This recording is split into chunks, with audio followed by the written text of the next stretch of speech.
Hello everyone. Uh, in the earlier slide, I have discussed you about the detail of the respiratory disorder. What are the types of diseases, which are the curable, which are not curable, how it has been defined in allopathy, how it has been defined in Ayurvedic terminology, and what are the medicinal plants which are recommended for management of uh, respiratory disease. Now I am going to talk about uh, in the palliative care condition, what are the challenges and what a palliative caregiver should address uh, while giving the care. Respiratory symptoms in palliative care. This is the common respiratory symptoms: dyspnea, death rattle, cough, and hemoptysis. Impact on quality of life and patient comfort. Requires multi-modal management combining medication, integrative therapies, and caregiver support, right? So, dyspnea, what is dyspnea? Shortness of breath. Classification, there are different types. Acute dyspnea, sudden onset, infection, pulmonary embolism. Chronic dyspnea, progressive, seen in COPD, lung fibrosis. External dyspnea occurs with activity like anemia, heart failure. This is external dyspnea. And orthopnea and P&D worsen when lying flat, associated with heart failure. If you are lying flat on your bed, there is a dyspnea that is called the orthopnea or P&D. Pathophysiology of dyspnea. Oxygen supply demand is get imbalanced. Supply demand means what oxygen is required for your body, but lung is not able to give. That's why you develop dyspnea. Airway obstruction, asthma and COPD. The trachea, which is there, and trachea is swollen or tightened or having full with mucus, it is not allowing oxygen to go into the lung. That is the problem. Alveolar dysfunction, interstitial lung disease, and ARDS. Here, oxygen is going from trachea, but it is not exchanging with the blood in the alveoli. This is the alveolar dysfunction.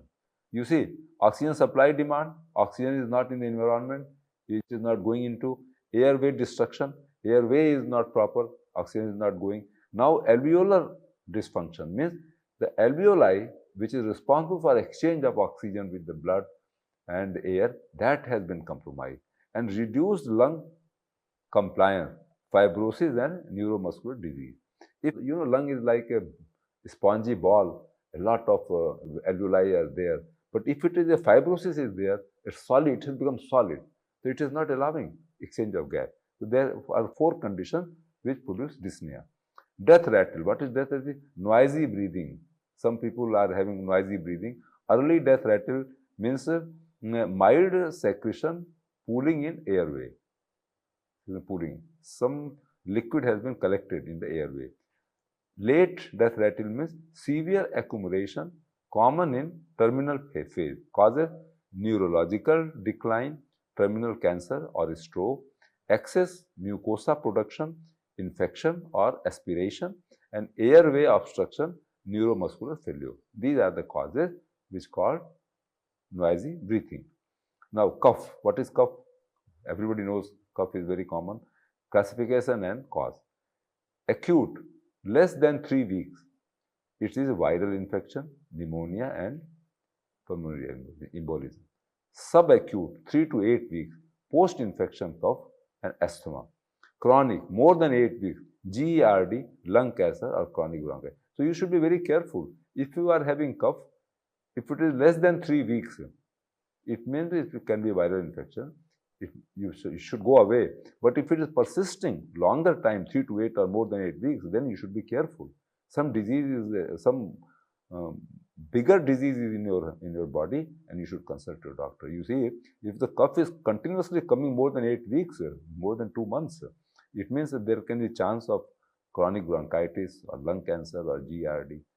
Productive cough seen in infection, COPD, and non-productive cough, dry cough, allergies and viral infections. So this is a common man signaling. As you are a palliative caregiver, you should observe if this kind of situation is with your patient, then you should consult the doctor. Hemoptysis, cough with blood. What is classification? Mild. Streaks of blood in sputum, bronchitis or TB. We are very careful. If the blood comes in the sputum, we always say test for the TB or bronchitis. Moderate, high volume, not life-threatening pneumonia and lung abscess. And massive, more than 200 ml in 24 hours, life-threatening lung cancer. And so medical management, what is the medical management of dyspnea? Dyspnea, you've understood, shortness of breath is called dyspnea. So oxygen therapy, first of all, give oxygen support. Oxygen cylinder should be there in selected cases. Opiates, morphine or fentanyl, relieve the air hunger. And bronchodilator, they are the medicines the medical doctors use, bronchodilators, and steroid. If this is not working, then they give the steroid to reduce the inflammation. Where is the inflammation? In the trachea. The inflammation has to be reduced by any way, any means, so that the air can go to the lung and dyspnea can be managed. Medical management of death rattle. This is the anticholinergies drugs are there, facilitating drainage. Here the drainage, you have to do the what you call by suction. You remove the cough. Suction pumps are there in the hospital, and gentle suctioning if distressing. Medical management of cough. Opiate-based suppressant like codeine, hydrocodone, they are the medicines, and nebulizer, saline of hydration, and steroid for inflammation. You see, most of the people are using nebulizer. It is very common in the management of cough. A nebulizer means a medicine is given and in the nebulizer a vapor is created from the equipment that takes the medicine to your nose. You inhale the medicine through nebulizer. Medical management of hemoptysis. Hemostatic agent like this drug, radiotherapy for tumor-related bleeding, and steroid to reduce inflammation. What are the Ayurvedic approaches? Dyspnea, death rattle, cough, and hemoptysis. For the dyspnea, there is vasa, pipli, madhuveshti, steam inhalation with eucalyptus oil. They are very effective in dyspnea. For rattle, death rattle, sitopaladi churn, gargling with medicated oil, gargle.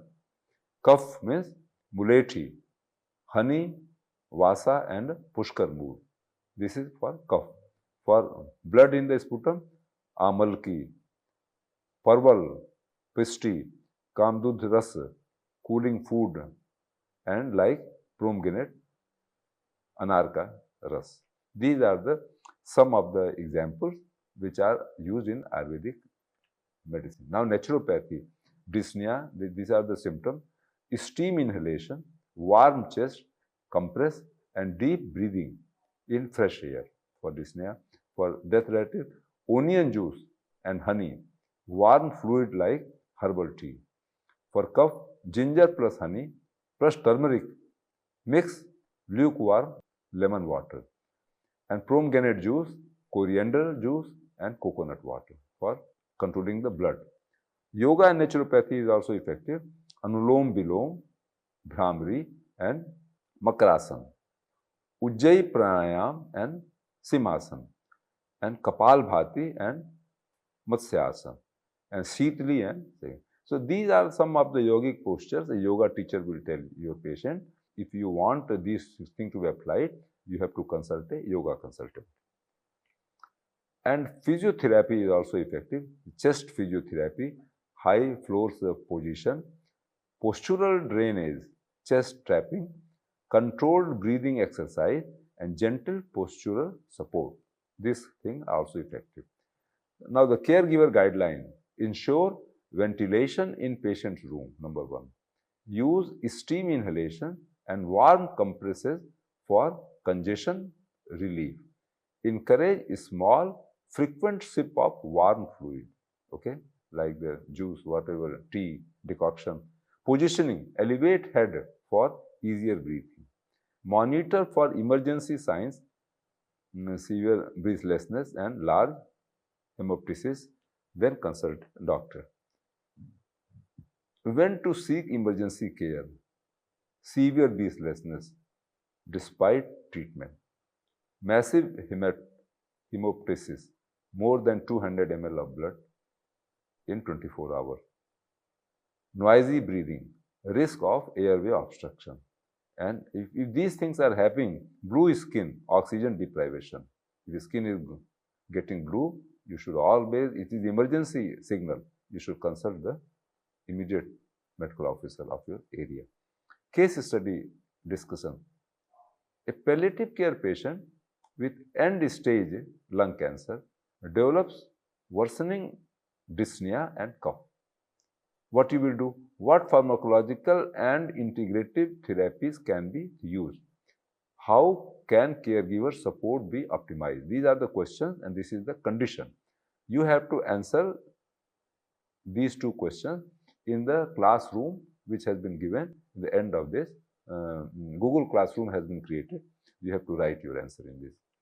The summary, the key take away message is respiratory symptom in palliative care requires a multimodal approach. It is not only a pharmacological or drug, it is a lifestyle, it is the food, it is the condition of the room. Everything can be taken together if you are tackling the respiratory problem of your patient. Conventional treatments like opiates and bronchodilators, steroids provide relief. It should be always done in close supervision of a physician. Integrative therapies, Ayurveda, yoga, physiotherapy enhances the patient comfort. For everything, you should consult the expert of that subject. And caregiver education is essential for home management. As a caregiver, you should know all these things. What is the challenge, what is the requirement, and when you should intervene. So with this, I thanks. Thank you very much. But before I end this class, I have some multiple choice questions just to revive what I have taught in 2 lectures. There are some questions I have made. Which of the following is a characteristic symptom of terminal respiratory decline? These are the answers. The answer B is correct, death rattle. Which of the following is a characteristic symptom of terminal respiratory decline? Hematuria, polyuria, these are not related, but this is death rattle is the correct answer. Which of these is considered a cause of chronic dyspnea? COPD is the correct answer. Which medication is used to relieve the sensation of air hunger or dyspnea? Morphine. Which medicine? Morphine is used. Which therapy is appropriate for managing death rattle? C. Anticholinergic like glycopyrrolate. Which condition is considered a medical emergency due to life-threatening bleeding? Answer is C. Massive hemoptysis, more than 200 ml blood loss in 24 hours. Which is not a typical cause of non-productive cough? B. Chronic bronchitis. This is a not typical cause of. What is recommended caregiver practice for palliative patient with respiratory disease? Correct answer is C. Steam inhalation and head elevation. As a caregiver, you can do this thing. Which Ayurvedic or natural technique is used for respiratory relief in palliative care? Correct answer is C. Warm lemon water and steam. In what condition would bronchodilator be most effective? COPD. Answer C is correct. What is the first sign that a caregiver should seek emergency care in respiratory disease? Cyanosis. Cyanosis is the sign. If you get, then you should consult doctor. These are some questions which I have made for you. Discuss the classification and integrative management of dyspnea in the palliative care. Include both medical and holistic strategies. Explain the management of death rattle using pharmacological agents and supportive care measures. Why is caregiver education important here? Third question, describe the role of yoga, breathing techniques and home remedies in managing the chronic respiratory symptom in terminally ill patient. And last one is, how would you approach a case of massive hemoptysis in a patient with end-stage lung cancer? Outline the medical and emergency care path. So these are the questions that you have to answer in the Google Classroom. The last thing, I have given example for your discussion forum. A 70-year-old male with end-stage lung cancer is experiencing increasing dyspnea and persistent dry cough, not wet cough. His family is distressed and the patient is unable to sleep due to noisy breathing, death rattle. Medications include morphine and steroid. The family asks about supportive and natural method for symptom relief. This is the point. What step can be taken to manage his symptoms using both pharmacological and integrative therapies? How would you manage the death rattle while ensuring comfort? What role do caregivers play and how can they be empowered at home? And what non-medical interventions could improve the patient quality? So you have to answer these questions in this classroom, and you have to read the others' view also and give a comment. So positive criticism. So the discussion forum means you give your idea and you observe others' idea and then criticize it. What is the drawback and what is the strength of the others' view also? Because that will make you more pertinent, more practical approach for your education. So thank you very much.